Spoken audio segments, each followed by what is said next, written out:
বউ বউ বাতের নিগা যে ঘরে গেল আর তো ঘর থেকে বাইরেও না কি করা ঘরের ভিতরে? মা কিছুই করি না, এই যে ভাত বাইরে নিয়ে আইছি খান। বউ বাদ যে দিলা বাতের আগে যে পানি দেন নাকি হেডা কি আর তোমার মা শিখায় নাই? মা শিকাইব না কে, শিকাইছে। আমি পানি ভরছি বায়াতে ভাতের থালি না নাকবো দেখে সেজন্য তো আমি পানি থিয়েছি, পানি আইনে দিতেছি।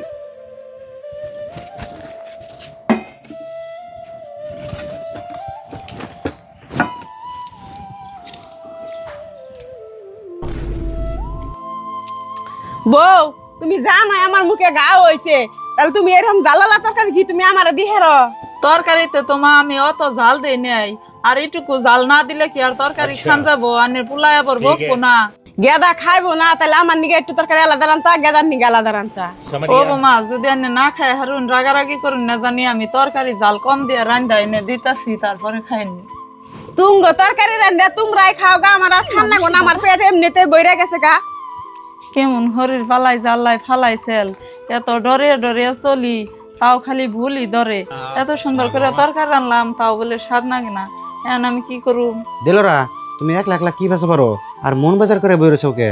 মন বাজার করে থাকুম না কি করুম?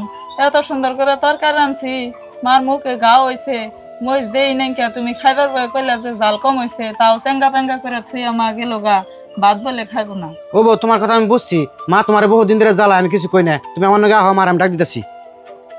মা মা ঘর থেকে বের হচ্ছে। গেদা তুমি আমার ডাক পারতাছো কে? দেখ পারো না কি করুম? দিলরা তোমার নিজের মায়ের নাগাল দেখে, তাও তুমি ওর দেখারো না কি নিগে? যদি এমনি করে চলো তাহলে বউ বুলান নিয়ে আমি বিদেশে থাকুম, তোমার বাচ্চা থাকুম না। গেদা তোমার আর কোনখানে জান না গো না, বোন নগে আমি মিলেমিশাই থাকুম। ও তাহলে ঘরে যা চুপচাপ ভাত খাও, আর দিলরা মারা যা ভাত বাড়ি যাবো, যাও।